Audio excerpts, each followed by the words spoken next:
Next topic, English language. Defeat never comes to a man until he admits it. Write a story relating an incident which brings out this message.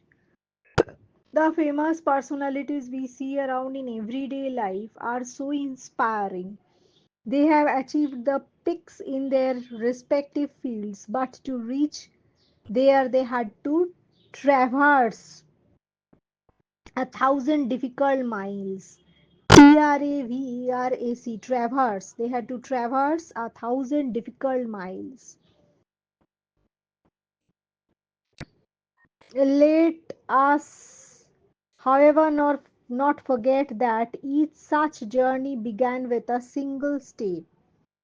Let us not forget that each such journey began with a single step. I have come across a man named Jill. He used to suffer from dyslexia. His teachers used to call him disruptive and unbalanced in school. When he was 14 years old, his father lost his job and his family was forced to live in a van. To help his family and to support his education, he took an 8-hour job. At 16, he left the school. His teachers used to tell that he was too stupid to learn anything. One golden quality he had was his ability to imbibe music. He had minimal education and was a pauper, but when he had what he had was belief in himself.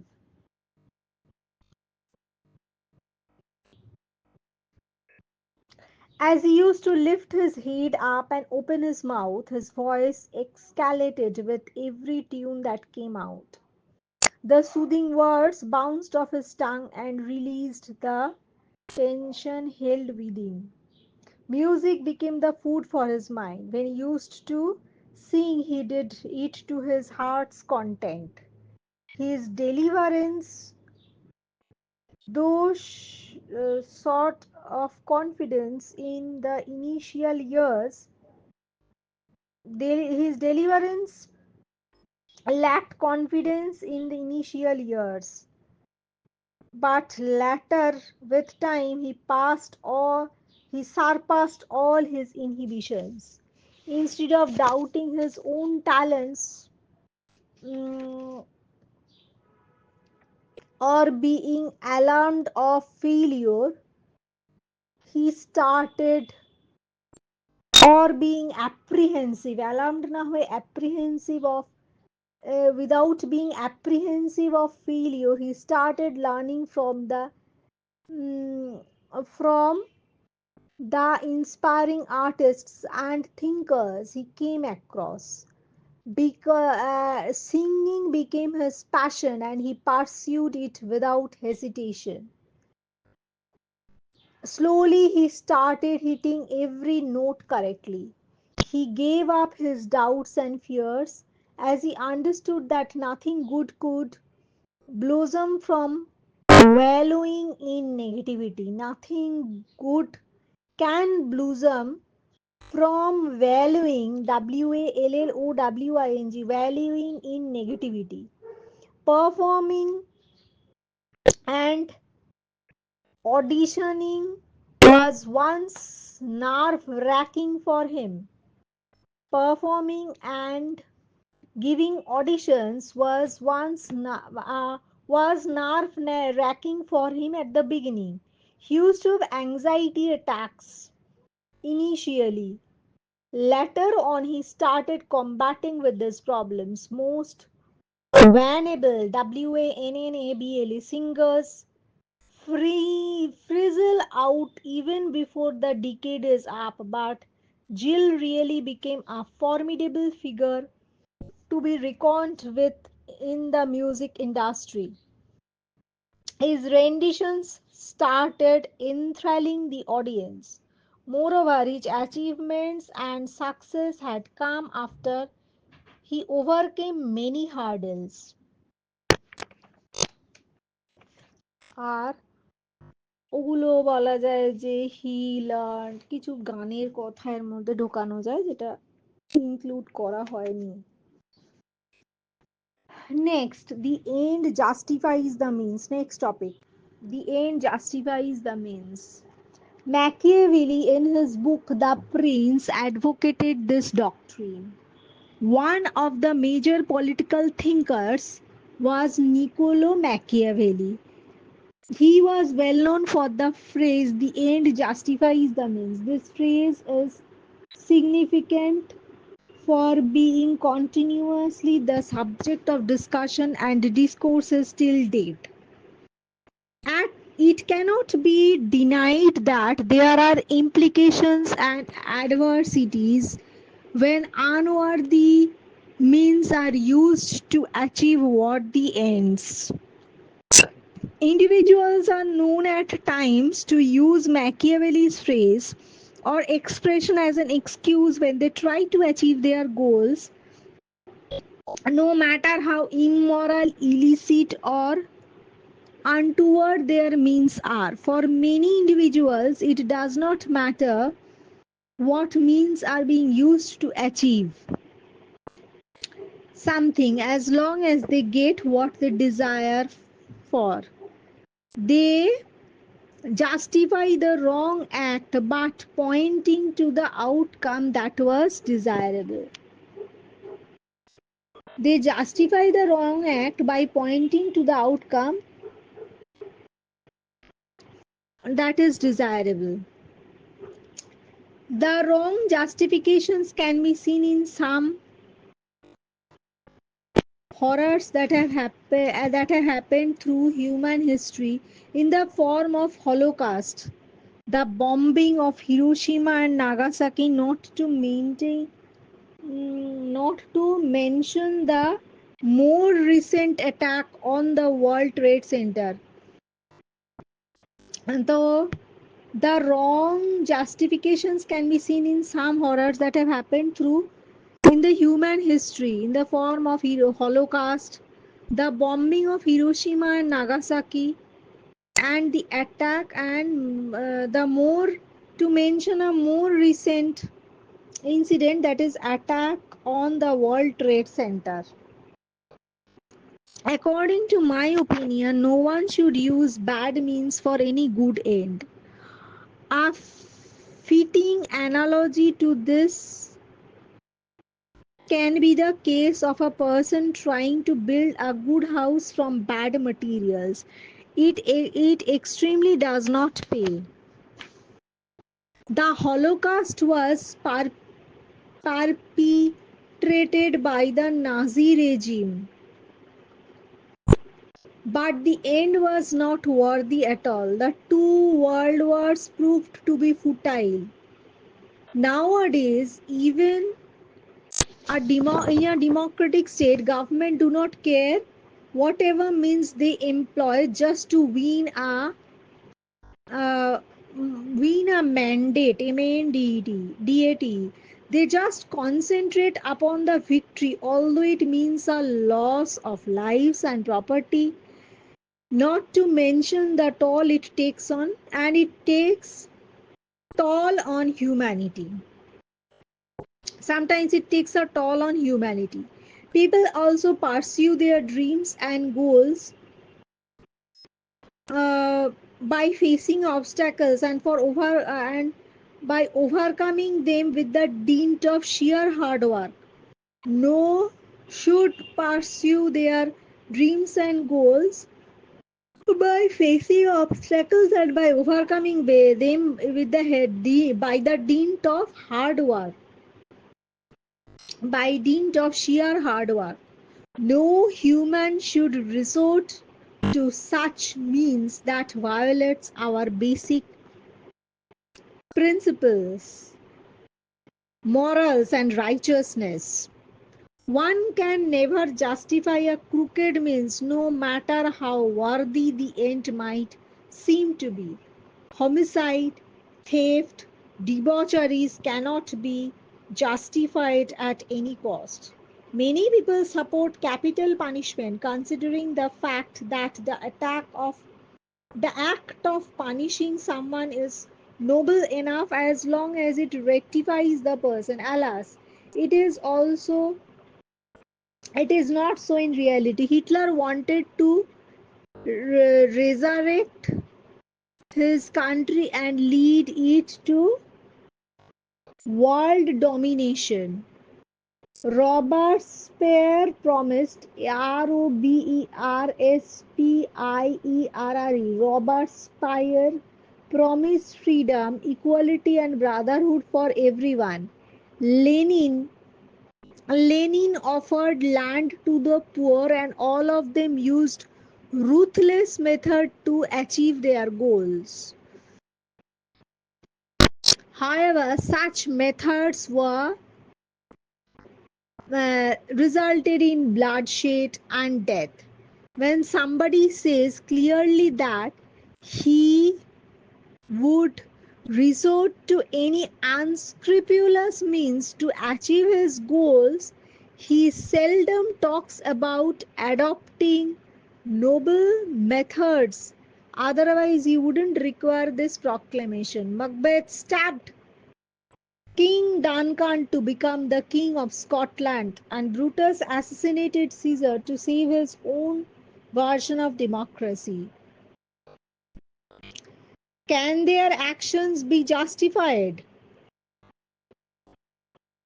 The most blatant example of such an indiscretion is the attitude of the terrorists.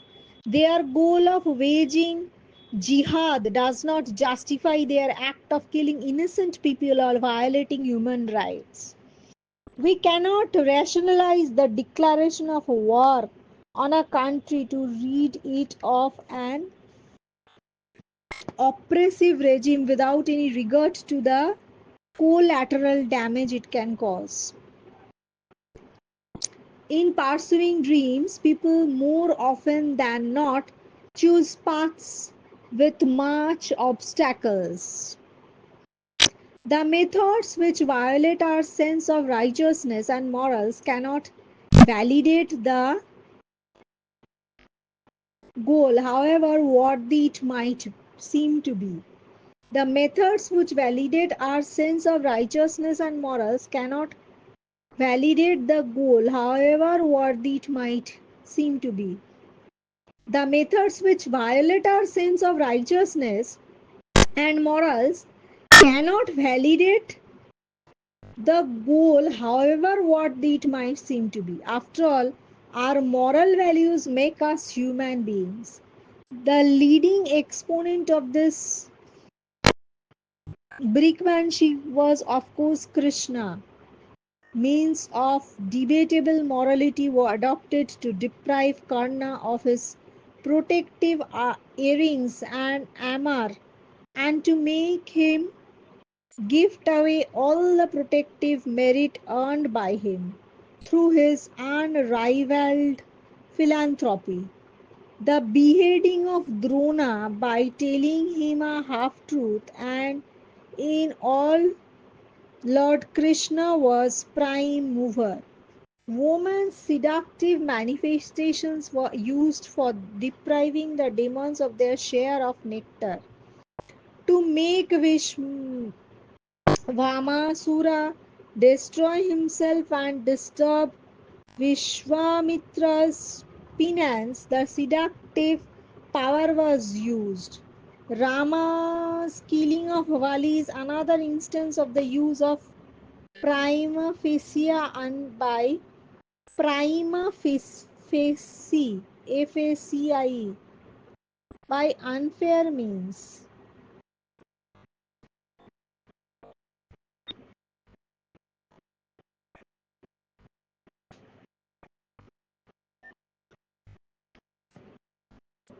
Write an original story based on the theme She Was an Angel in Disguise. A few days ago, a pious lady in my neighborhood passed away. Her corporeal frame dropped in a draped in a white cloth was placed atop the pyre. Her corporeal frame draped in a white cloth was placed atop the pyre. I Shash I shrank pitifully because she had practically been an angel in disguise. She was attached with the missionaries of charity. Her name was Mary James. She used to look after the deceased, infirm, destitute, and impecunious people. Impecunious, destitute, deceased, uh, impecunious people. She was impecunious, impecunious people. She was very petty. She had a very petty frame and spoke in a soft voice. She used to alleviate the pain of the homeless and the orphans.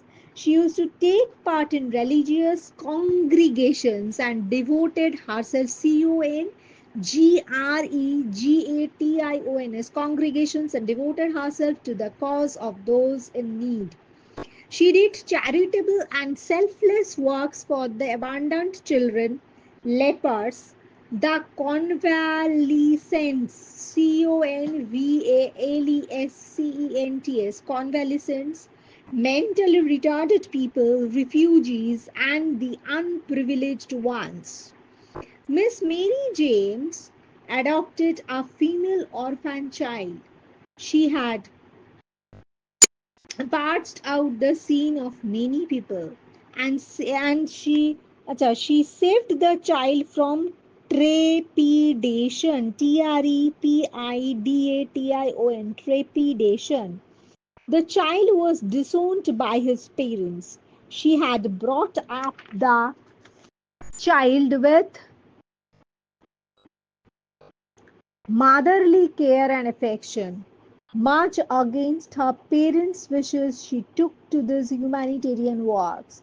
For this reason, she got segregated from her family. She believed in altruism, altruism.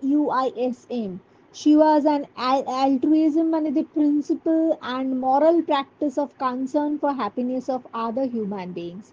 She believed in altruism. She was an altruistic woman, a philanthropist with meager sources and money. She served so many people. The child she adopted was the cynosure of her eyes. She was a humanitarian server. She sacrificed everything for the welfare of others. She was a pious lady. She was called a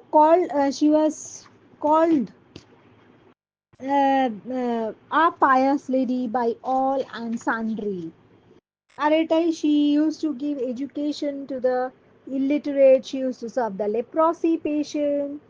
She used to, at times of pandemic, she served many people, many children, all the abandoned and illegitimate children.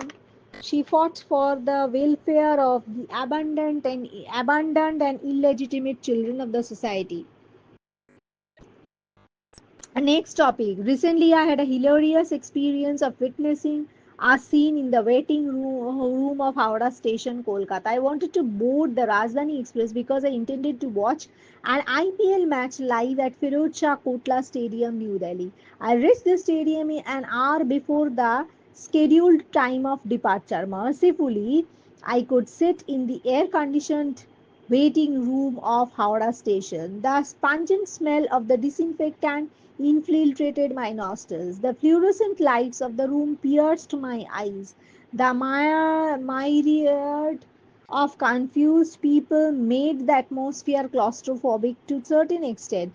There were many occupants. CLAU, CLAUS, TRO, PHOBIC, claustrophobic to a certain extent. There were many occupants. The piercing noise of the tannoy, TANNOY, tannoy, Alerting the people about the trains made me dizzy. TANNOY, tannoy. Piercing noise of the tannoy, যে অ্যানাউন্সমেন্টটা চলে ওটাকে বলে tannoy, TANNOY. Alerting the people about the trains made me feel dizzy. The lady who sat next to me was describing her pain to a trainee doctor who was sitting just beside her. Her frantic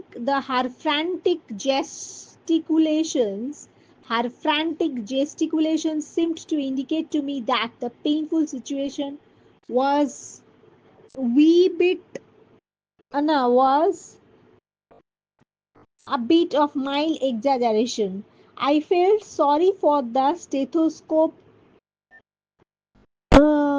donning doctors who are pounced upon and caught stethoscope donning DONNING stethoscope donning doctors এটা check করতে হবে who are pounced upon and caught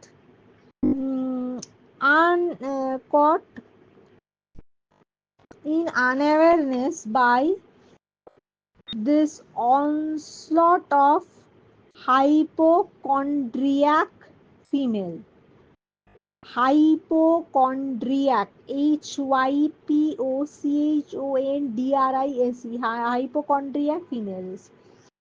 The doctor told her, hypochondriac মানে দেখতে হবে, doctor told her curtly that CURTL, while mild medication and a little bit of yoga would do the needful. The curtness of the doctor's behavior seemed to upset the lady.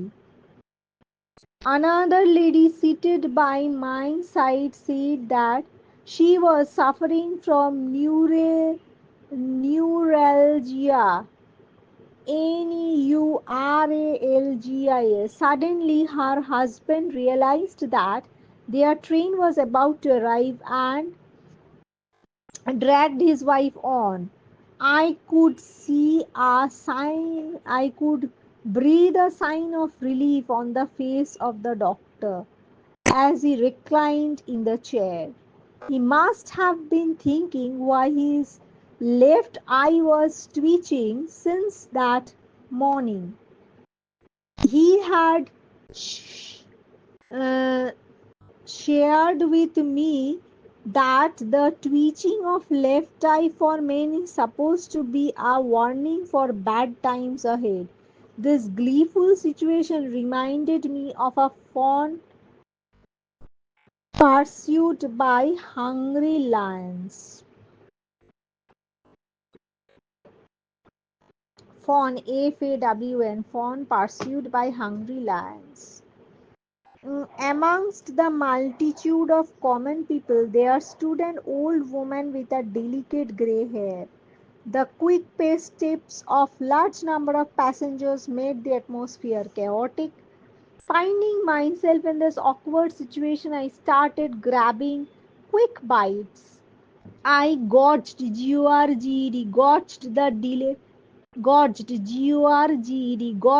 delectable biryani which I bought from the food court of the station while wishing uh, weed away the precious minutes pining for my train. এটা WHI ওয়াইকিং away while ওয়াইকিং away হবে কি WHI whiling away WHILING এটা দেখতে হবে মানে whiling away the precious minutes pining for my train whiling away the precious minutes pining for my train. Next, হ্যাঁ, describe the weekly market in your area. A market is a place where people go to buy articles to make their lives livable, to meet their ends, make their ends meet. Weekly markets are very useful for both the traders and the customers. Weekly market is a place. The customers do not have to toil hard to get the necessary wares. Undoubtedly, these weekly markets are great revelers, levelers, levelers, levelers for the society.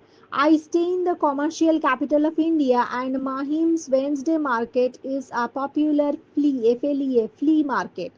Every Wednesday, the whole Mahim area turns into a shopping haven as the weekly novenas are held. Novenas are held, summoning summoning the Christian across the city. As the weekly novenas are held, summoning the Christians across the city, hawkers line up one by one in Mahim to sell their variety of wares comprising of clothes, shoes, accessories, books, and everything a shop aholic can imagine under the sun. Everything that a shop aholic can imagine under the sun. Within a moderate budget, one can buy a bag full of trendy, trendy items, but fantabulous and trendy items from this place. To get this very essence, fantabulous and trendy items from this place, to get this very essence of street shopping, and I visited the Wednesday market. Visiting the Wednesday market is a must to bargain at one's heart's content and buy a bag full of stuffs. Wednesday market is the perfect place to explore. Mahim, besides being a haven for the tourists from Portuguese church, is also a popular flea market. It has mushroomed just beyond it. On Wednesdays, the street outside the church come alive as the hawkers line up to sell clothes, shoes, books, bags, and homemade East Indian sweets. In the recent years, the market has also started to cater to Mumbai's growing population of Greek, and one can find plenty of electronic products like radios and mobile phones. For all budget shopping, there is no better place than the boulevards of Wednesday Market. Boulevards, boulevards of Wednesday Market. I often buy the trinkets, antiques, electronic goods, trendy dresses from this market. Even the foodies adore this place for the delicacies and mouth-watering foodstuffs. A few people complain that the shopkeepers and vendors display their goods in front of their shops to attract the customers, hampering the free movement of the rest of the pedestrians.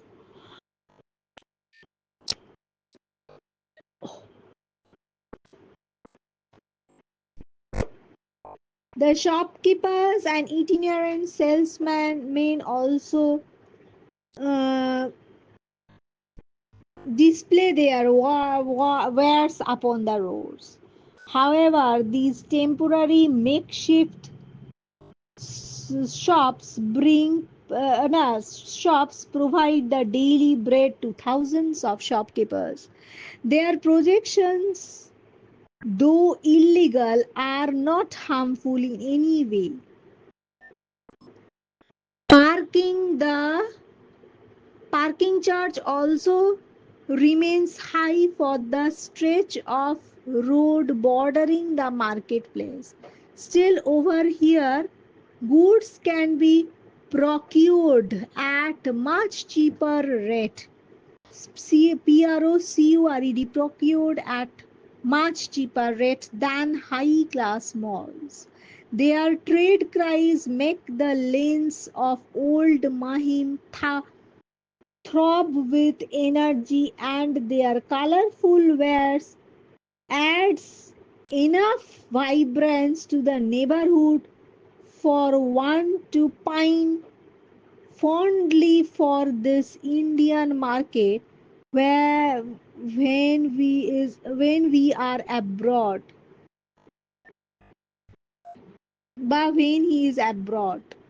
The activities of the beggars, fortune tellers, bangle sellers somehow reverberate so deeply with the roots of our Indian culture that we don't feel alienated from each other even in this modern world.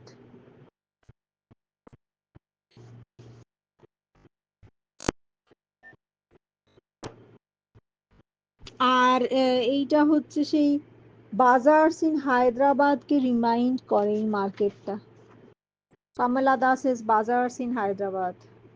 Next topic. The traditional written format of examinations does not test the abilities of students effectively. Express your views either for or against this statement. Academic competence and intelligence are not easy to measure. No method can fully capture a student's ability. The effective outcome of the current examination system is neither clear nor measurable. Students are duped into believing that their innate abilities and potential can truly be measured with the help of written examinations. However, tests do not encourage the pursuit of knowledge, rather, they only encourage the pursuit of grades. Performance in subjects belonging to the humanities discipline is not easy to measured when key performance in subjects बाकी humanities discipline is not easy to measure when compared to performance in mathematics or science.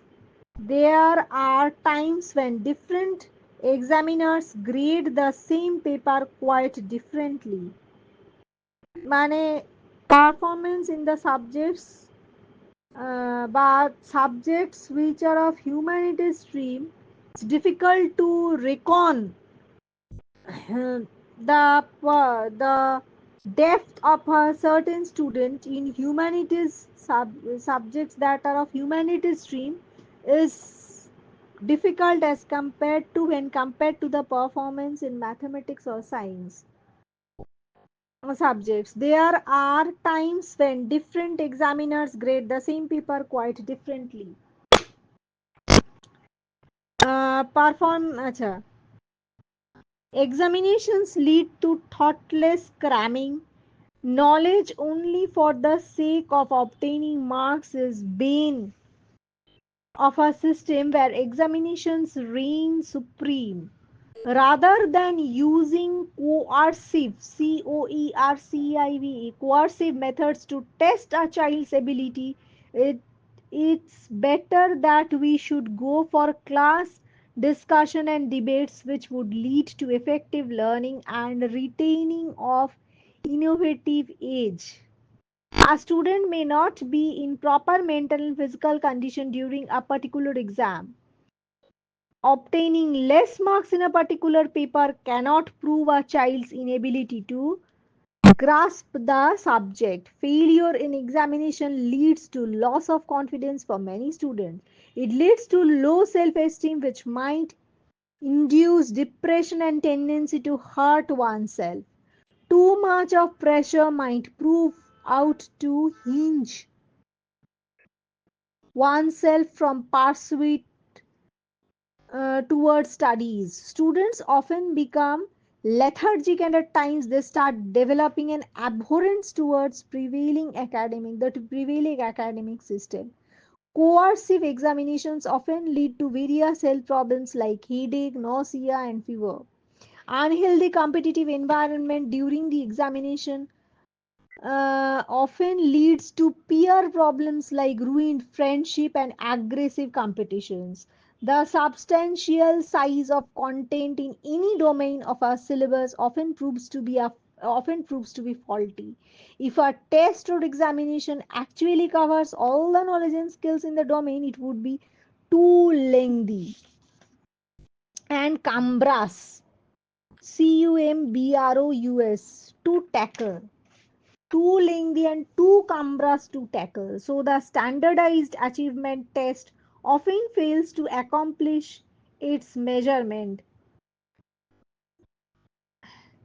It sometimes becomes impossible to measure the relative strength and weaknesses in a student only through examination process. The educators often fail to ascribe any precision and accuracy to the student's course only with the help of written examination. The educators should have a deeper insight to judge a student's ability. It is not sensible to evaluate a student's academic excellence only by dint of strict black and white examination system. Describe how you envision yourself 10 years from now. Life without aim is like a ship without a rudder. After 10 years from now, I want to become a sociologist. Sociology is a major branch of social science which focuses on the society and social behavior. It examines institutions and phenomena within groups of people and delves into both the causes and the impacts of social structure. Sociology is popular with those who are interested in social change, activism, and humanitarian action. It deals with crime rates, poverty, alleviates human trafficking, social and religious taboos that malaise that malaises malaises দেখতে হবে I am an altruist and I want more understanding of I want to understand poverty, immigration, inequality, and racialism. I want to be open minded, and since I am a good orator, I would probably be able to convince people well. I can become a counselor or a researcher. Sociology addresses the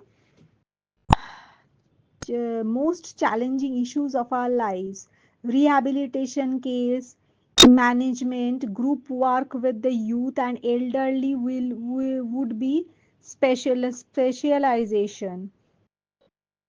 I would like to work for mentally retarded people, drug addicts, and would work towards their stress management. I would like to examine the two social perspectives and how they function.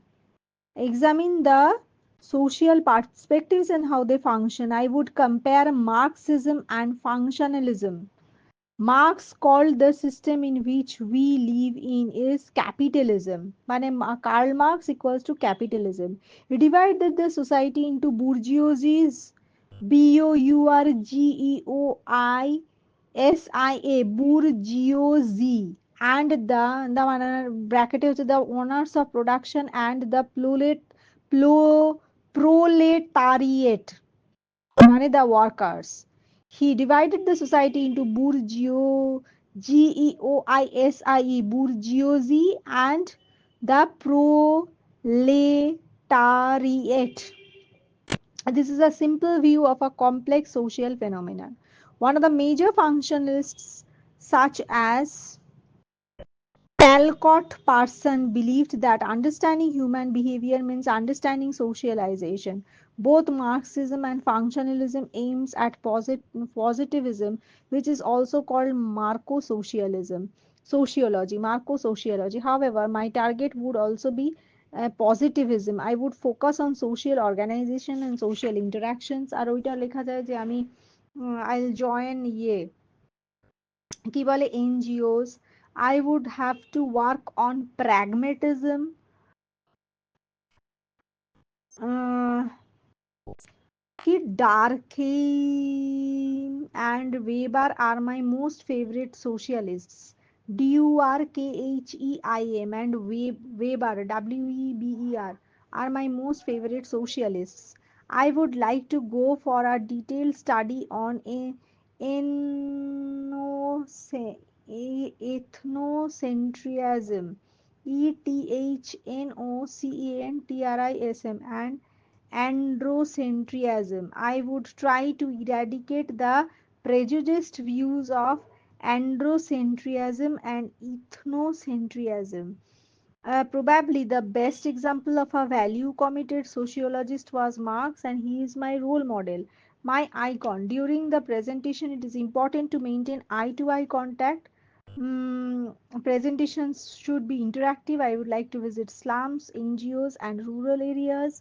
After all, societal change is a good thing. No rule, no media can change the society. It is we, the human beings, who would strive to do the same. So my goal after 10 years would be to research the pinnacle, to be to reach the pinnacle as a socialist, to reach the pinnacle as a sociologist.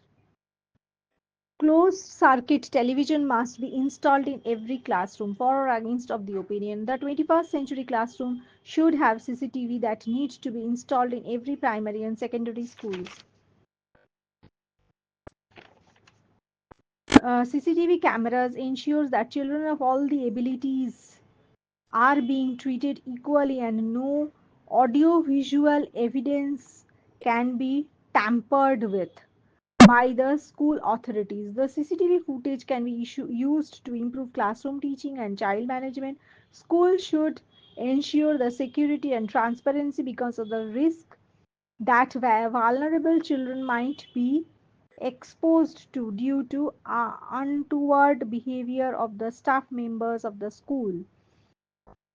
Any kind of such misconduct or misdemeanor will readily be captured on the CCTV screen. A few people are of the opinion that teachers will not be able to follow their natural pedagogy or teaching methodology. However, a good teacher will never have to be apprehensive of his conduct in front of the school authorities.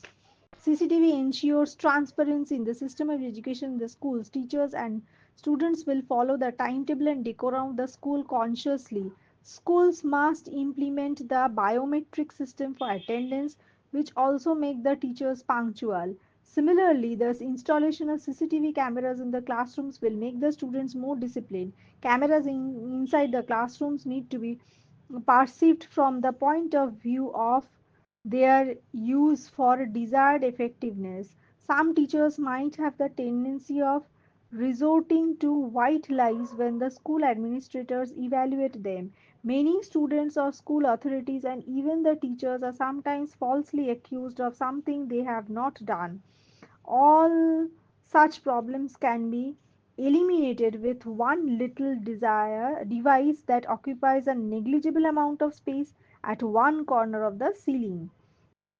This little piece of technology is a surveillance, surveillance, surveillance camera which can trace a steady path for the smooth functioning of an institute which aspires to become a center for academic excellence. Betting or gambling. Betting or gambling are not games for gambling, and betting are not games for enjoyment for the people, because people lose both time and money, and time and money are the most precious things. Betting or gambling is the sure way of getting nothing from something. People uh, people resort to them by playing for financial stakes in the hope of striking it rich. না না একদম না, not for financial crisis, more out of it is a kind of addiction than a financial crisis. Financial stakes, they resort to them by playing, so they resort to them They do so by playing cards, dealing in stocks and shares, betting on match, outcome, and almost anything which has an element of chance. তাহলে they do so মানে betting is done by playing cards, dealing in stocks and shares, betting on cricket or football matches, and almost everything which has an element of chance. This gives them thrill and excitement. Being independent citizens, people do have a legitimate right to partake in such excitements, which is no evil on the ground of morality. However, it becomes an evil when which is no, however it becomes an evil when it is when it becomes a compulsive habit. Quite often we find people whose greed for wealth overcomes their reasoning. In the hope of winning, they gamble away their life savings, destroy their life and that of the people of their family. Such a sport could be a game of chance for the wealthy, giving him thrill and excitement, but for the poor it leads to penury and grief. Penury, penury and grief. They resort to gambling by playing cards or buying lottery tickets in the hope of becoming rich overnight, little realizing that they are merely pursuing an illusion. Such addicts find it difficult to break away from the habit. They find themselves in a vicious cycle where, despite losing, they must keep on playing in the hope of covering up their losses. Such is its stranglehold that such is its stranglehold that it makes them a financial and mental wretch. WRETCH. We know the ignominy that Pandavas had to suffer in Mahabharata when they lost their wife Draupadi to Kauravas in the game of dice. We know the ignominy that the Pandavas had to suffer in Mahabharata when they lost their wife Draupadi to the Kauravas in the game of dice. Gambling and betting also affects the work culture of the people. They no longer want to work for earning a stable livelihood, being gripped with the delusion of get rich quick syndrome. They no longer want to work for earning a stable livelihood. They become unfit for work in course of time. They spend their time idling and in other unproductive pursuits. This shunning of work, shunning of work and application to labor leads them to crime and violence. To satisfy their craving and cater to the basic needs of life, they resort to theft and other criminal activities. So, one betting and gambling, these two vices nurture many other vices. This leads them to prison and break up of homes. These evil has also infiltrated the hollow arena of sports. This evil has also infiltrated the hollow arena of sports like football and cricket and almost about anything. Reputed players for ranking in the Mullah MWLH have sullied the gentleman's game of cricket by fixing matches at the behest of betting syndicates. Reputed players for ranking in the Mullah have sullied the gentleman's game of cricket by fixing matches at the behest of betting syndicates. This has led to corruption in high places, which, if not checked, could eliminate the thrill of watching games and sports. Gambling and betting are not games for enjoyment. People lose both time and money, two of the most precious things that can make their life good and happy. Unfortunately, this malaise has now become so widespread and deep rooted that it has become a national evil. Next, the advantages and disadvantages of being young. His best companion, innocence and health, and his best riches, ignorance and wealth. How happy is he who crowns in shades like this, a youth of labor with an age of ease, said Oliver Goldsmith. তো দেখতে হবে, his best companion, innocence and health, his best riches, ignorance and wealth. How happy is he who crowns in shades like this, a youth of labor with an age of ease, said Oliver Goldsmith. This vividly sums up what youth is all about. It is, however, sad that youth comes only once. What precedes it is childhood, which is spent in play and frolic, and what follows is the old age and misery. Youth is the prime of one's life. Youth is the age of ease, being mentally and physically in the pink of health. Their minds are fresh, hence more receptive to new ideas and thoughts. Physically, too, they are mature with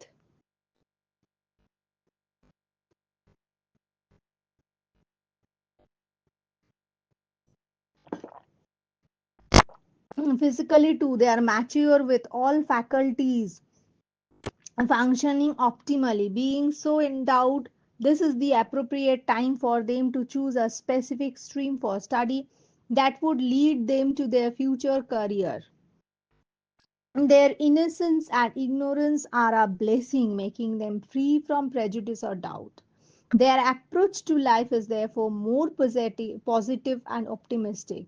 It is this attitude which makes them enthusiastic and daring, often attempting what old people think to be impossible to achieve. The youth of today are, however, not a very happy lot, for despite good health and the comforts of modern life, they have to study hard at school and at home. Their peers and parents expect too much from them, causing stress and anxiety, which leads to psychological imbalance, depression, and frustration that sometimes proves fatal. The increasing trend of youth taking the extreme step of এটা suicide আছে, দেখতে হবে যে আরো কিছু হয় কিনা, is an indication of the stress they are under. Lacking in experience and wisdom, they are more emotional than logical in deciding important matters. This makes them vulnerable and hence gets easily misguided. This is evident in the increasing number of young people taking drugs and indulging in criminal activity because of bad company. Notwithstanding these disadvantages, one still longs for youth to come back. One is reminded of William Shakespeare when he said, all the world a stage and all men and women mere.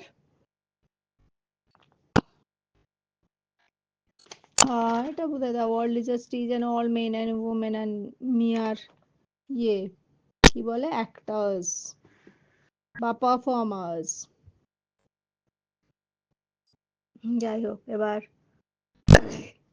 Next topic,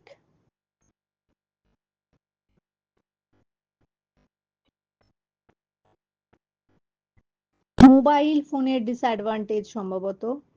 Man, being a social animal, evolved different modes of communication from sign language to words, letters, telegraph, and telephone.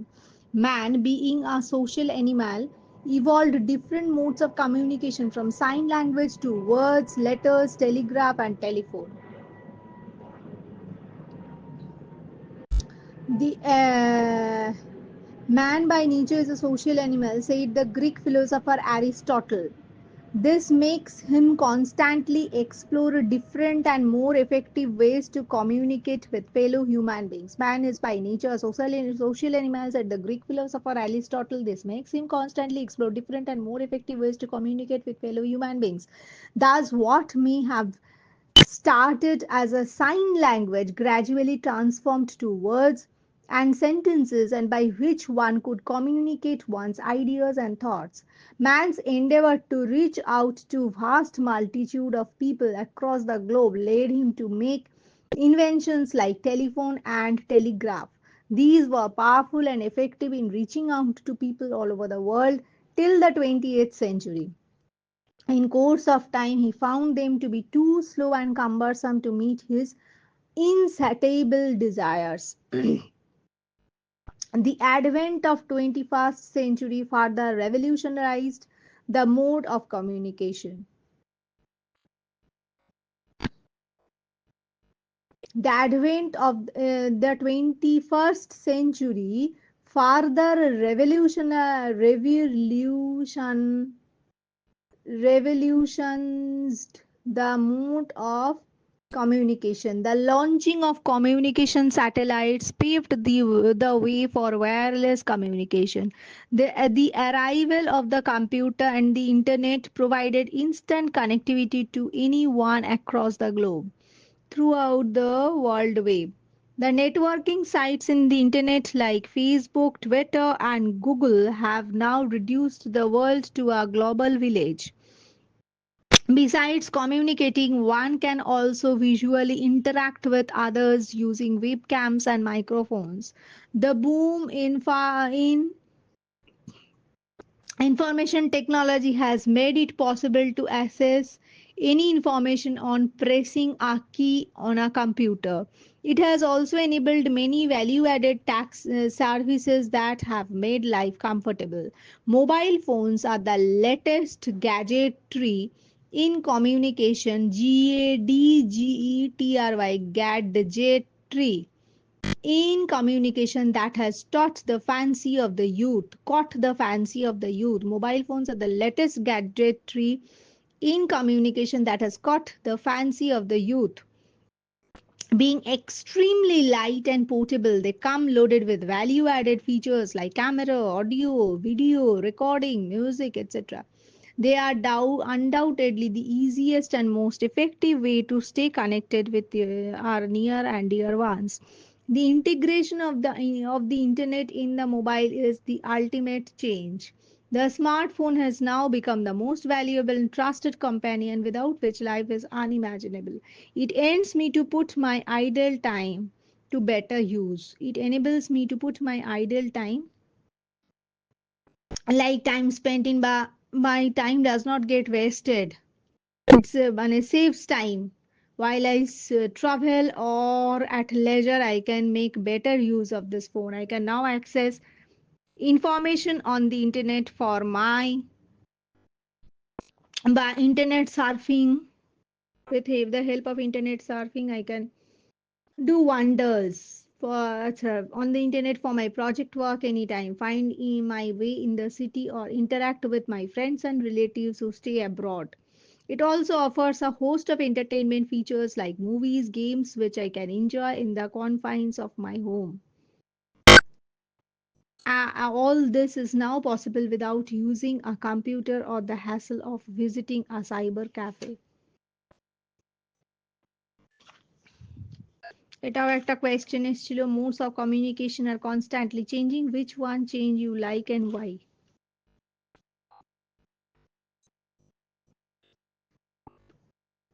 Mm, in modern world, there is no scope of adventure.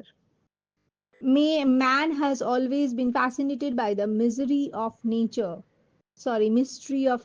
Man has always been fascinated by the mystery of nature.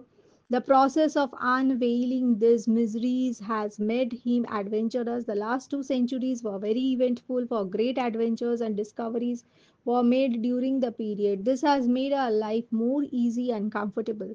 Fortunately, there are fewer miseries to unravel in the modern world, and consequently, no hope for there is no hope for adventure.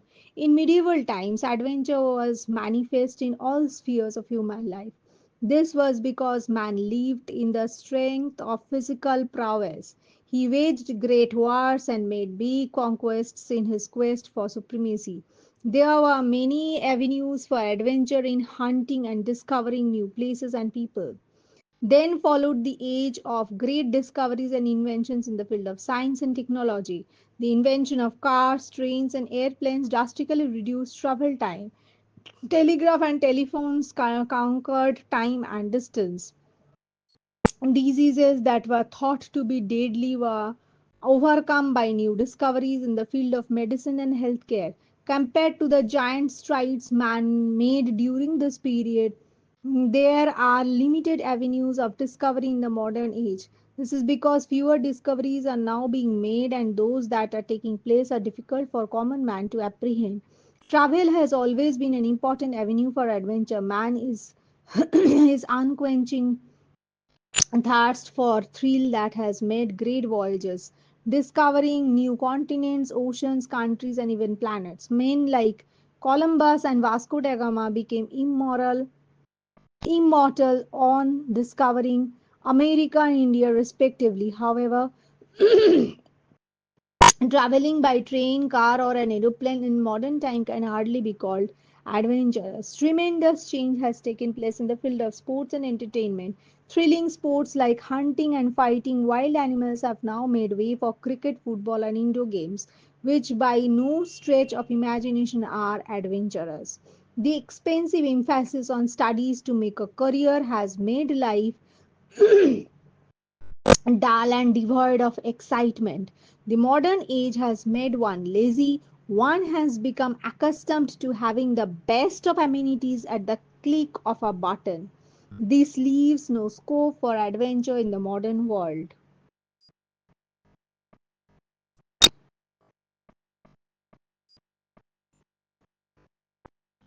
Okay, there is no scope. Acha. They have their exit and entrances. One man in his time plays many parts. One man in his time plays many parts. It is however unfortunate, however, that his play of life, the part of youth, has no retake. One must therefore live the part truly and sincerely. এটা হচ্ছে এই যে advantages of ইউথের শেষটা, এই যে all the world are stage and all men and women mere players. They have their exit and entrances, and one man in his time plays many parts. It is unfortunate, however, that it is his play of life, the part of youth, has no retake. মানে any part of life has no retake, of course. One must therefore live the part truly and sincerely. Means youth is not the age to frolic away or waste only time or indulge in gambling or other lascivious activities. Indulging in all lascivious lascivious activities. Youth is the time, the most important time when we are in pink of health. At that time we should utilize it by doing something meaningful for ourselves as well as for our parents and our society. Next topic.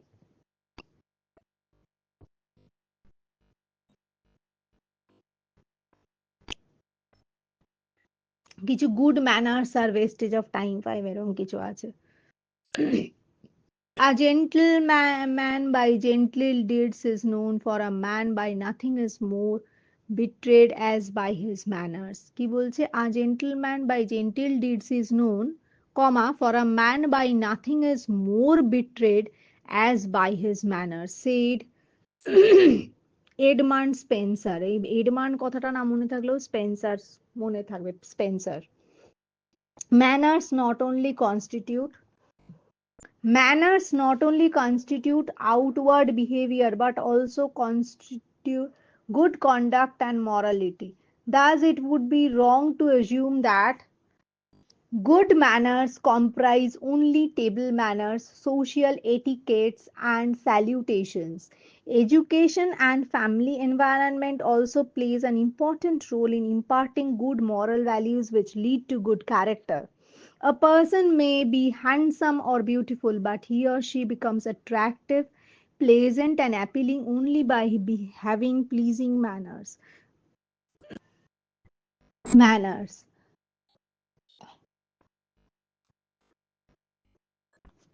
Manners not only constitute outward behavior but also constitute good conduct and morality. Thus, it would be wrong to assume that good manners comprise only table manners, social etiquettes, and salutations. Education and family environment also plays an important role in imparting good moral values which lead to good character. A person may be handsome or beautiful, but he or she becomes attractive, pleasant, and appreciating only by having pleasing manners. we are not born with it but have to we are not born with it but have to cultivate it at our home and at school. A child lacking in etiquettes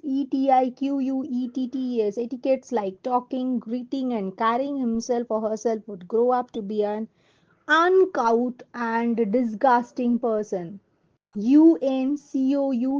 Uncouth and disgusting person. It is because of his parents inculcate good values in children. The family environment and peer group always plays an important role in this development. People with disturbed childhood are often found wanting in good personality traits. We have before asked the example of Hitler, who, because of his bad experience with the Jews in childhood, became a tyrant. Most hardened criminals' childhood is also unhappy and sad.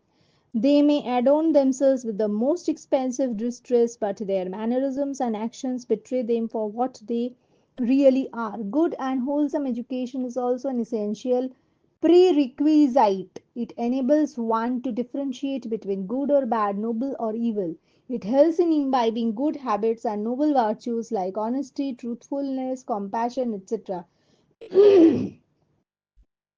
and and shun bad habits and vices. A person without these qualities of head and heart is but a savage. The society expects all its members to be civilized. A civilized person would show concern and consideration for others. He or she would be patient while listening to others' problems, be diplomatic in speaking so as not to hurt others' feelings. He or she would respect elders and guide and motivate youngsters. Such a person would be an asset to the society, while an unmannerly person would be highly undesirable, for there can never be an excuse to justify such behavior coming from a person of any age. It is important to learn good manners and make it a part of our personality. Thus, it molds our character and makes one a respectable person. People endowed with it are popular and acceptable to the society, while ill mannered persons are looked down upon with disdain and are best avoided.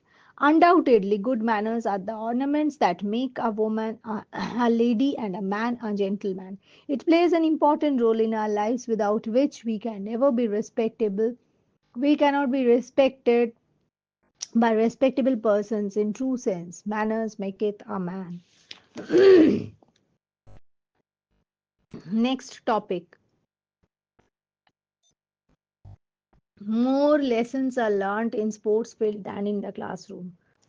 I disagree with the statement more lessons are learnt on the sports field than in the classroom. The primary activity of a student is to study and acquire knowledge. He can do this only through lessons learnt in the classroom. The giant strides in the field of science and technology was possible only through persistent effort of scholars and scientists. The giant strides in the field of science and technology was possible only through the persistent effort of scholars and scientists. Their thirst for knowledge through lessons learned in the classroom made our lives more comfortable and luxurious. Similarly, the lessons that we learn in the classroom help us shape our career and life. In this age of cutthroat competition, a shortfall of 1 mark in academics can make a difference, at times changing the course of our life. The academic achievements not only help in the academic achievements not only help in passing competitive examinations but also mold our personality and future. Undoubtedly, there are lessons to be learned in the sports field like the virtues of discipline, hard work, perseverance, sportsmanship, and teamwork. These two are important lessons that one must learn in life. They teach us to be magnanimous in victory and sporting in defeat.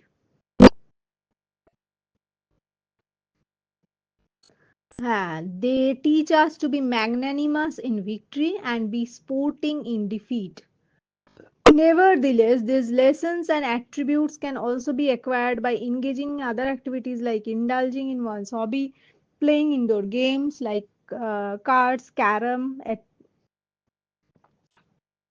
etc. History is the proof of outstanding achievements made by great personalities like Mahatma Gandhi, Pandit Jawaharlal Nehru, Mother Teresa, and many others who are not known for their sporting skills but also transformed the society by lessons learned in the classroom or by reading books.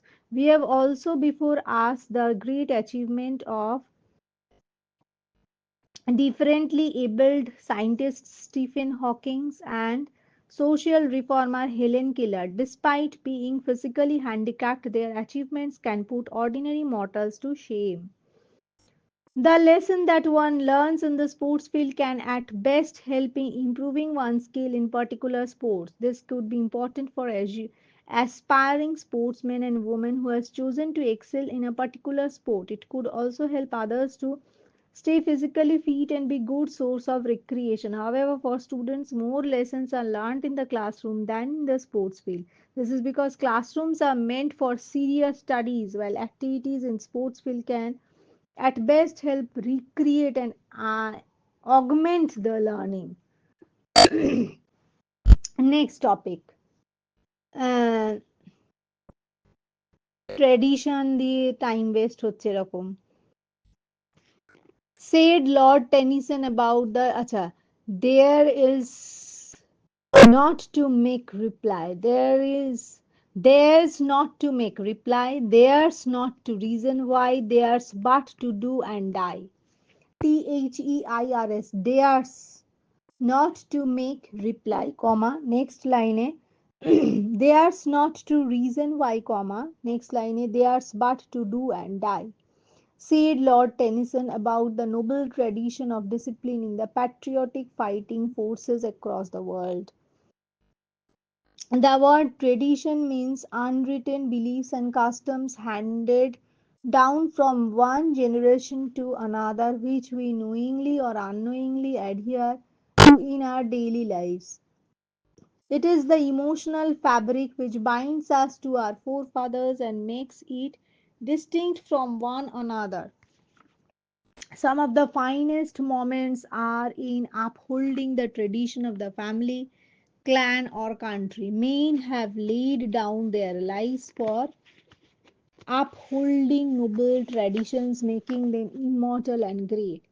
Tradition plays a noble and significant role in our life.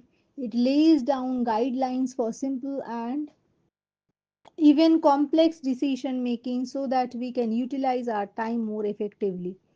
Take, for example, the complex decision of marriage. If there is a tradition of marrying in the same or related clan, then the decision is easier and more acceptable. Its advantages are evident in the Indian society. This has proved to be more successful than love marriages in the West, with fewer cases of divorce and broken homes.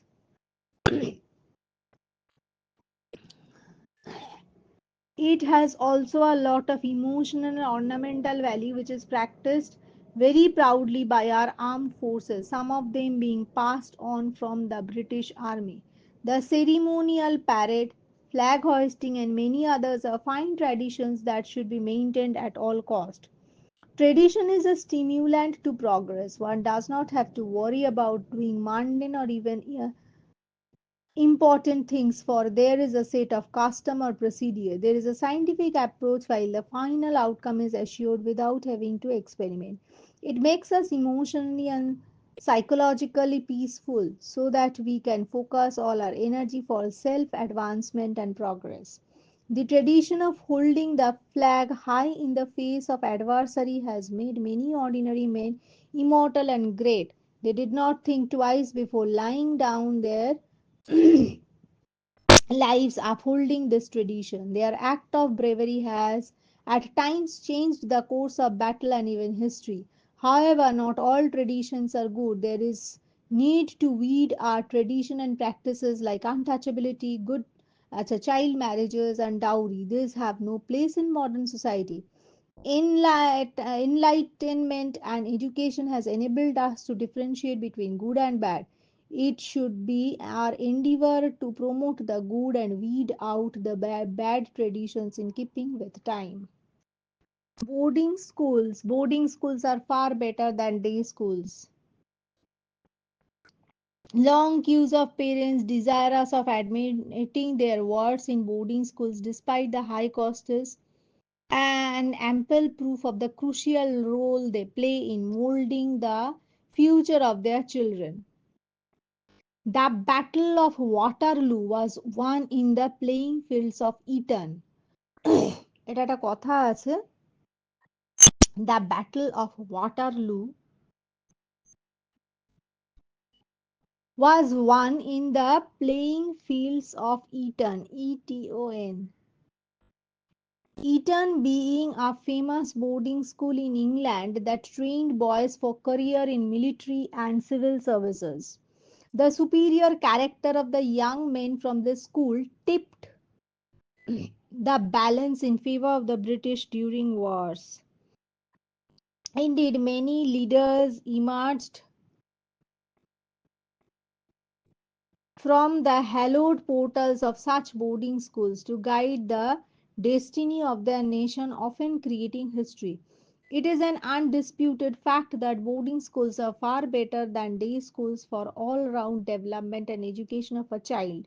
Boarding schools provide an excellent academic environment because of greater interaction between students and teachers. Their interface, unlike day schools, is not just limited to 6 to 8 hours. The small class size enables teachers to give individual attention to each student. Thus, even less academically endowed students also fare better. Greater interaction foster better mentoring of the students, taking into account their special skills and attributes. This helps the students to hone specific talent which stands them in good stead later in life. The residential campus environment provides a unique opportunity to mingle with students of different communities, religion, and culture. This not only leads to greater understanding of others but also evolves a spirit of camaraderie, CAMARADERIE, camaraderie, friendship, tolerance, and trust among them, thus endures for a lifetime. The residential campus environment provides a unique opportunity to mingle with students of different communities, religion, and culture. This not only leads to greater understanding of others but also evolves a spirit of camaraderie, friendship, tolerance, and trust among them that endures for a lifetime. Besides studies, there are additional emphasis on extracurricular activities like sports, music, dramatics, painting, to different club activities. Such activities nurture their creative talent, making them more innovative and confident. The ability to think independently makes them more adventurous, outgoing, and hence more successful in life. Playing and studying in a group also mold their career. They inculcate important virtues of teamwork, sportsmanship, self discipline, open mindedness, perseverance, hard work, which makes them emerge in future leaders. Emerge as future leaders. And this is evident in the number of leaders, both politically and military. Number of leaders, both political and military, coming from such boarding schools. The campus life prepares them for academic rigors and social challenges they are to face in college life. Being adaptive by nature, they are better able to assimilate knowledge and also interact with students coming from diverse backgrounds. Accustomed to staying away from home, they are not prone to homesickness and hence adapt themselves to the new environment comfortably. Life in a boarding school is indeed more tough and hectic compared to the easy-going life at home where they live a carefree life under the perpetual protection or protective care of their parents. Hence they have to fend for themselves, fend for themselves. This inculcates discipline and the virtue of time management, a virtue that is important in facing the challenge of adult life. It makes them more independent and confident in their personal, professional as well as social life in future. The long queues of parents desirous of admitting their wards in boarding schools is an ample proof to such schools being better than day schools. This is despite the high cost and the emotional pain of seeing their beloved ones staying away from them. Boarding schools are indeed better than day schools for the all round development of the children. They play an important and crucial role in molding the character and personality, making them useful citizens of the society. এবার কিছু উল্টোপাল্টা movie নিয়ে আছে censored. As conclusive proof, the government has a film division for production and distribution of films to general public. Cinema today has come a long way from the early days of silent pictures. The true to life sets, dramatic screenplays, photographic techniques, acting histrionics, and their portrayal on mm, a 70 millimeter screen with digital sound effect, portrayal on a 70 millimeter screen with digital sound effect in push multiply PLUSH plus multiplexes have made cinema an ideal medium for entertainment and education. Its close affinity to the people mirrors their social values and ethos, often showing the true picture of life. The evils that plague the society vividly portrayed on screen makes it a powerful medium for social change that not only entertains but also educates the masses. There is no disputing the fact that cinema offers an easy and affordable means of entertainment to the masses. For some, after a day of hard work, it is an escape from the tension and worries of life. To others, it is a respite from boredom. Boredom, the true of to others, it is a respite from boredom. The true of life portraits of character evoke our emotion, moving us to tears, laughter, thrill, or even shock. It is this ability of catering to a variety of tastes, interests, and moods which make it an ideal medium for entertainment. It is very powerful tool for education. The audiovisual mode of presentation leaves us and it leaves an incredible mark on our mind and makes learning a pleasant experience. This is for we get to see and hear about different people, places, and customs, leading to a better understanding and assimilation of ideas and knowledge. Historical movies bring to life the dead pages of history. Pictures like Gandhi, Shahid Bhagwat Singh, and Mughal-e-Azam give valuable insight about these great people, their struggle, aspirations, and ideology. Such films promote nationalism, brotherhood, and communal harmony. They remind us of their sacrifices and a rich cultural heritage. And cinema is also a very powerful medium for social change. It effectively reflects the evils prevailing in the society. The portrayal of social malpractices like unsociability, sati pratha, dowry, child labor, and corruption prick the conscience of people, leading to social change. It is also an excellent medium for advertising and propaganda. The achievements and endorsements help in promoting the sale of goods and services. The government also uses it to promote social harmony and health care. Documentaries create awareness for prevention of AIDS, polio eradication, and other information to benefit the society. The fashion industry owes its genesis and growth to cinema. The youth imitate the costumes and hairstyles of popular film stars. The popularity of cinema, however, has led to some unscrupulous mandarins of the industry exploiting it for personal gains.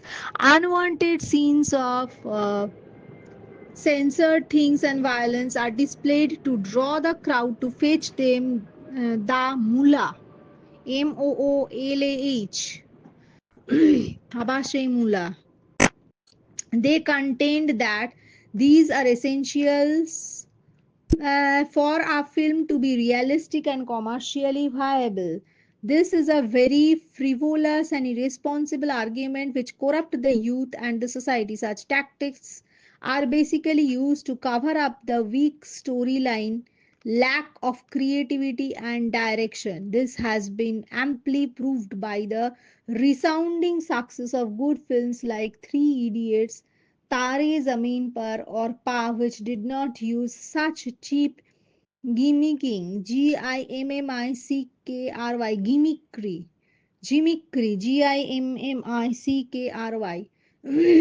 The censor board plays an important role in censoring films that are in bad taste.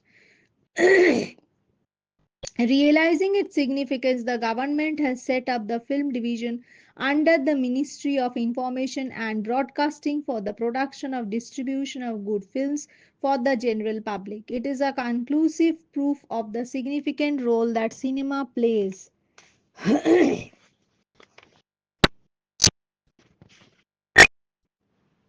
Private tuitions.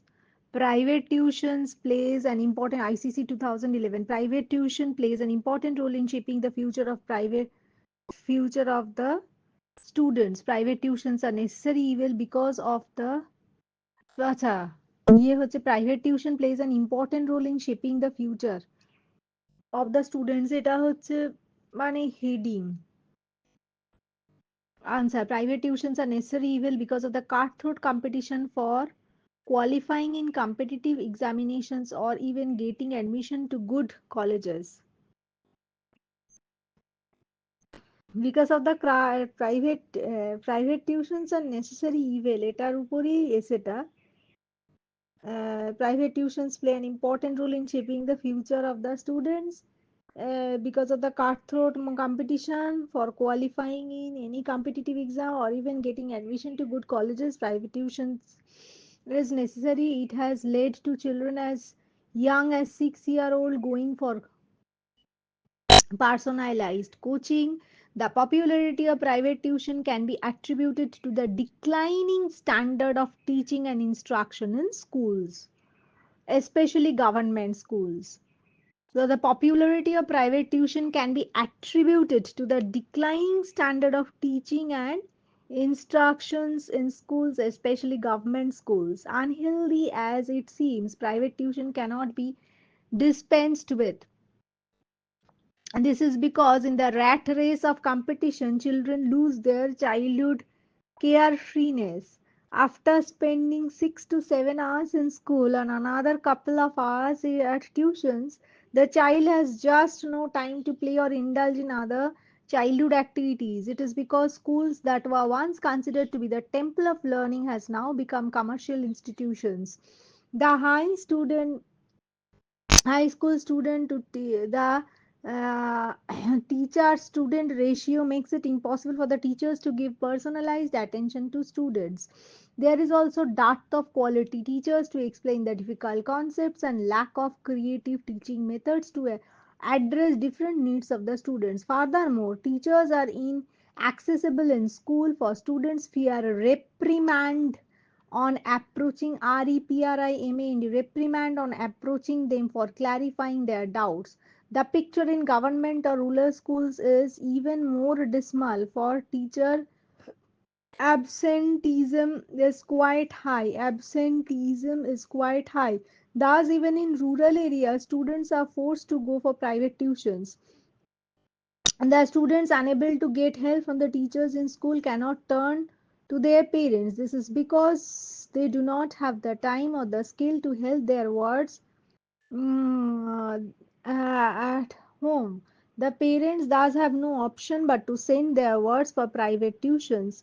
Private tuitions are in a way advantageous. Besides argumentative learning in school, they help in clarifying abstract concepts and solve different problems of the students. The tutor here is more friendly and accessible, and the student can look up to him or her without the fear of being scolded. This has led to children as young as 6-year-old going for personalized coaching. The popularity of private tuition can be attributed to the declining standard of teaching and instructions in schools, especially government schools. Unhealthy as it seems, private tuitions cannot be dispensed with. It is because in the rat race of competition, children lose their childhood carefreeness after spending 6 to 7 hours in school and another couple of hours at tuition. The child has just no time to play or indulge in any childhood activities. This is because schools that were once considered to be the temple of learning have now become commercial institutions. The the student teacher ratio high माने ये more students and less teacher ratio makes it impossible for teachers to give personalized attention to the students. There is also depth of quality teachers to explain the difficult concepts and lack of creative teaching methods to address different needs of the students.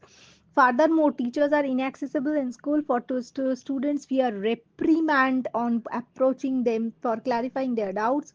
The picture in government or rural schools is more dismal.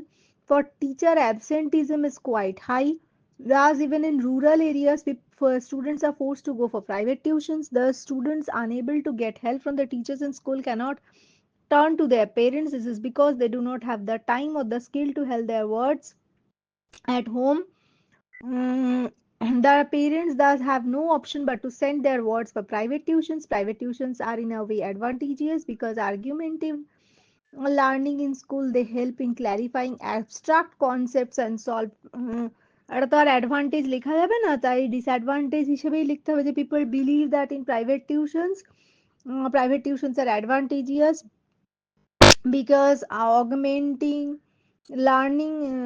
besides augmenting learning in school they help in clarifying abstract concepts and solve difficult problems of the students. The tutor here is it is a notion of the people that tutor here is more friendly and accessible, and the student can look up to give him or her without the fear of being scolded. Money will not have to get yeah, students fear reprimand. They do not fear reprimand here. Furthermore, the interactive method of teaching is more comprehensible and lasting. It inculcates in students the importance of time management. Besides school homework, they have to allocate some time for tuition and not waste it in unhealthy pursuit. Private tutors, besides teaching, also motivates and guide them and mentor them in their academic pursuit. You'll have to write in this way that it is the belief of the people, but in reality, it is not so. The popularity of private institution is indeed a direct fallout of and testament to the efficient system of education in our country. Is indeed a direct fallout of and testament to the inefficient system of education in the country. It is a testament of inefficient system education in a country where there is a premium mm, on academic excellence. This evil may affect the childhood of the children. Nevertheless, it hasn't helped to shape their future, making them good professionals in their chosen fields. Next topic. Of all the subjects you are studying, which one you think should be most useful to you in future and why?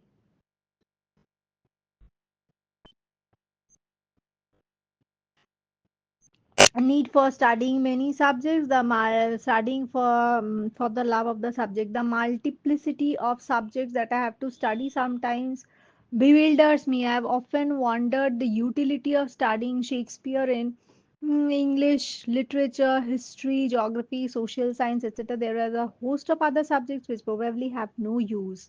This is my mind is not for each subject is unique in its importance. And so all the subjects that I'm studying at present would help me develop a holistic approach to life. It would help me identify my area of interest, enabling me to choose a subject for higher studies. However, knowledge of other subjects is important for a doctor must know why and how climatic variations take place. A historian should also have elementary knowledge of human body to take proper care of his own health. However, out of all the subjects I am studying, I have a special liking for science because it is more practical and useful in everyday life. It is not only interesting but also systematic and logical. Chemistry and physics are tough, no doubt, but quite engrossing. Biology is the most interesting of all the three, for it dwells on it dwells on issues concerning my health. Besides this, I get to know the functions of different organs of the body like heart, liver, and kidney. Knowledge of hygiene and health enables me to avoid dreadful diseases like malaria, chickenpox, dysentery. In the unfortunate event of affliction with these diseases, I can take care of myself. In the unfortunate event of affliction with these diseases, one can take care of himself. The reason for my choice is obvious. It would help me realize my ambition of becoming a doctor, a profession which is noble and respectable. My interest in science would enable me to pursue medicine as a career in later life. However, to fulfill my dream, I would have to pass the pre-medical competitive examination, and that is held every year for selecting students to pursue medical studies in a medical college. The competition is very tough because lakhs of students appear in the examination for only a few thousand seats. The competition would be stiff indeed, but this does not deter me from. I am not studying out of compulsion or force, but for the love of the subject. I know that my labor would not go in vain, for I firmly believe in the words of H.W. Longfellow, life's battle don't always go to the stronger or the fastest man, but sooner or later the man who wins is the man who thinks he can. Life's battle don't always go to the stronger or the fastest man. But sooner or later, the man who wins is the man who thinks he can. Joint family system. Joint family system is in true sense means a group of people belonging to the same line of descent, same line Na means belonging to the same family. They are the descendants of the same family staying together as one unit. And the genesis of the system dates back to the feudal system prevalent during the Aryan period. It provided an effective way to combat natural calamities and protection from the onslaught of enemies. It was like an umbrella protecting the old and the infirm, demonstrating the concept of strength in unity. However, such a family system has outlived its use in the present day context. Our joint family system is neither plausible nor practical now. The reasons are obvious. Increasing population in rural areas made it difficult for the people to subsist on the marginal land holding, compelling them to migrate to cities and towns in search of employment. This led to the emergence of nuclear families in the cities. However, economic compulsions have now led to the joint family crumbling in villages as people are getting more ambitious and materialistic. Education and growth opportunities have also made people move away from a joint family system. This was because such a system thrived under an authoritarian setup.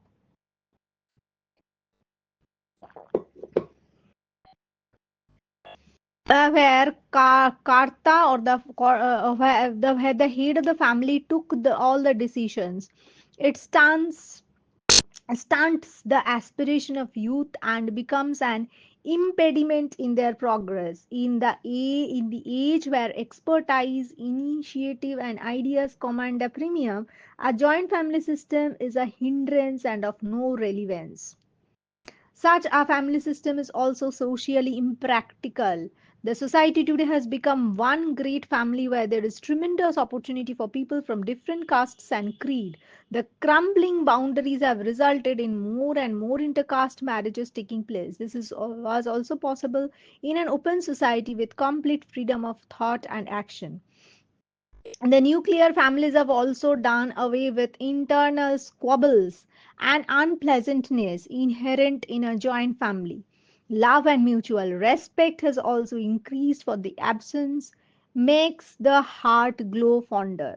Indeed, the joint family system is a misfit and has lost its relevance in the modern age.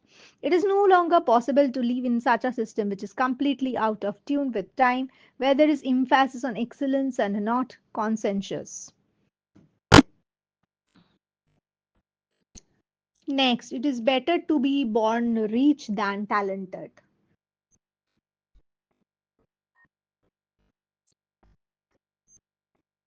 Undoubtedly, it is talent better to be born talented than rich. If wishes were horses, beggars would ride.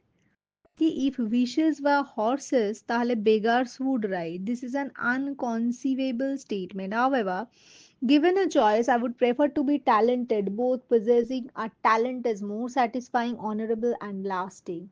A talent is something very tangible, for it is inherent in the person. One is recognized and appreciated for it throughout a life.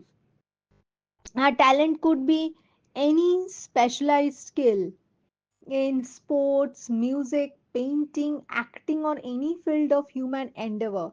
This spatial ability cannot be lost, squandered, or abused, unlike riches, which are transitory, being here today and gone tomorrow. A talented person is more pious and humble because he has acquired it through hard work, dedication, and patience. On the other hand, riches train to corrupt a person, leading to vices. Talent is a special skill which is more durable and concrete. It increases with the use and practice, while wealth declines when used or shared with others. Talent brings satisfaction to self and joy to others. It enriches the society and brings with it love and affection of the people. Riches and wealth, on the other hand, are purely individualistic. One can use it for self aggrandizement, aggrandisement, or for the comfort of near and dear ones. Talent brings with it fame which immortalizes the person. The same cannot be said about riches. Talented stalwarts in school, stalwarts, talented stalwarts, stalwarts, stalwarts in sports, music, and acting like Sachin Tendulkar, Lata Mangeshkar, and Amitabh Bachchan have become immortal. না অমিতাভ বচ্চনকে immortal বানানো যায় না Sachin Tendulkar Lata Mangeshkar and আরো অনেকে আছে such people are not born every day. Their work shall continue to inspire generations for a long time to come. এগুলো এগুলো এর মধ্যে না সচিন তেন্ডুলকার লতা মঙ্গেশকরের নাম লিখলেও মারি কুরি লেখা যায়, অমর্ত্য সেন লেখা যায়, তারপরে রবীন্দ্রনাথ টেগোর লেখা যায়. Their work shall continue to inspire generations for a long time to come. Unlike riches, talent is more sublime. It cannot be inherited or acquired by fair or foul means. It has to be nurtured with sincerity, dedication, and rigorous discipline, so that it blossoms and spread its aroma in the society. Talent is inborn and can be acquired. It however requires hard work and single-minded devotion. The journey to the top is long and tortuous. But once there, one is the monarch of all that one surveys. No amount of wealth can help in acquiring a talent, for it is inspiring and God gifted. A talented person is never in want of money or fame. These are at his back and call. দরকার money and fame. Undoubtedly, it is better to be born talented than rich, for, in the words of William Shakespeare in Merchant of Venice, superfluity comes sooner by white hair, but competence lives longer. Superfluity comes sooner by white hair, but competence lives longer. Indeed, wealth and riches brings with it worries which makes one age faster, while competence which comes with talent makes one live longer. Boyle says, super indeed, wealth and riches brings with it worries which makes one age faster. তাড়াতাড়ি বুড়ো করে দেয় মানুষকে, which makes one age faster, while competence which comes with talent makes one live longer.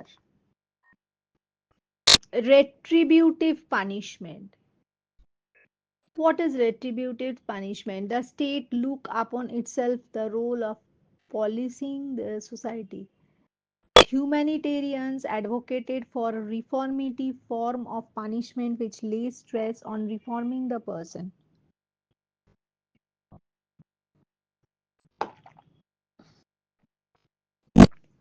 The reformatory form of punishment, by retributive punishment, considers that a convict can be modified and corrected by proper counseling and environment.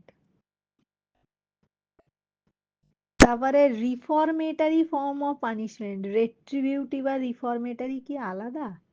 Is desirable. যাই হোক, reformatory form of punishment is desirable for it addresses the root cause of the problem.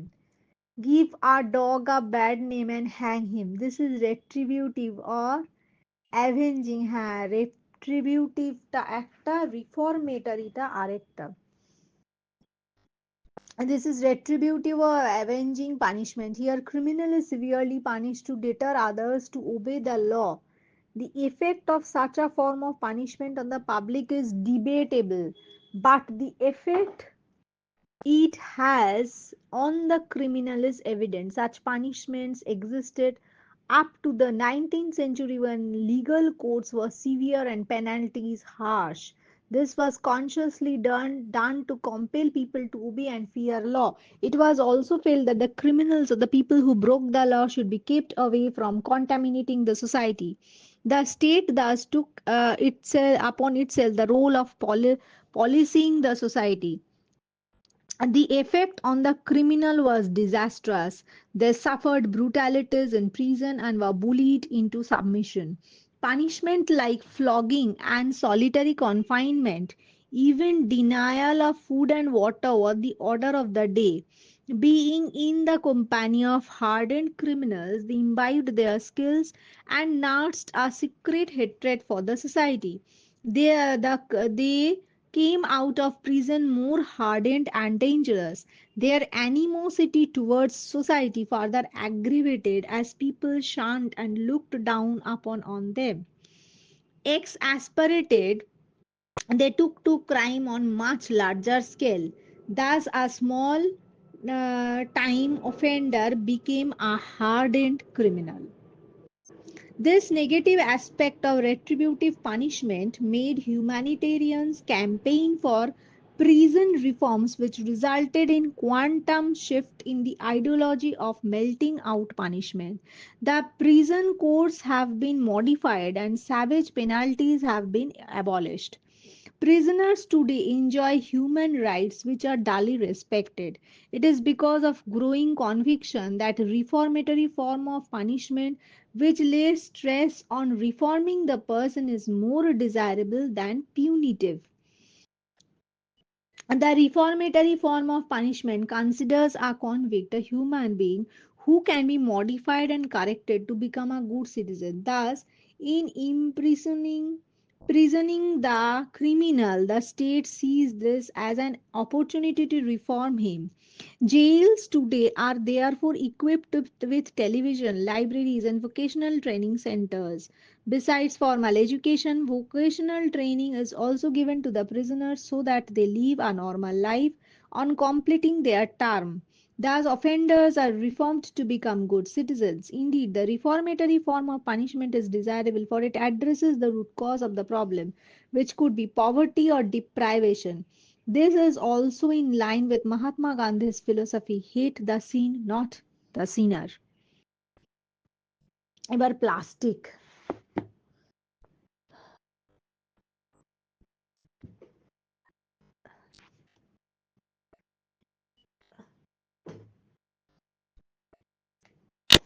Plastic was one of the most important inventions of the last century. Out of its various derivatives, one form is polyethylene, commonly called polythene, made from hydrocarbons, a byproduct of petroleum, an important energy fuel.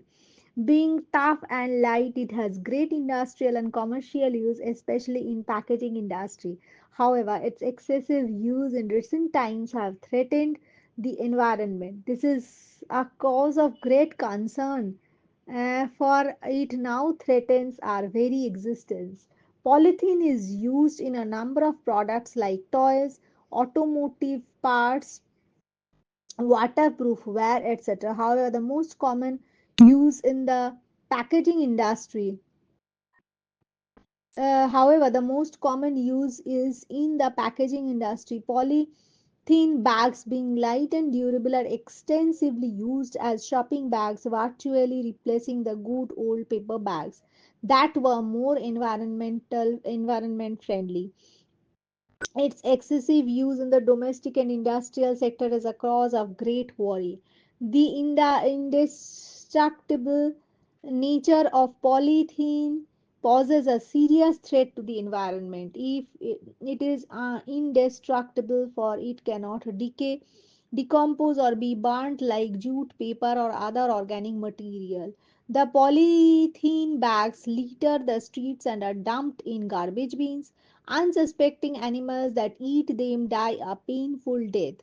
Some find their way in the sewage and drainage system of the city, causing waterlogging and unhygienic condition. It poses a major threat to the environmental pollution. The polythene bags that find their way into the river pollute the riverbed and endanger marine life. On burning, it releases toxic fumes into the soil and the air. Being impermeable, being impermeable, it makes the soil infertile. Hence, like a demon in the making, it contributes to haunt out environment.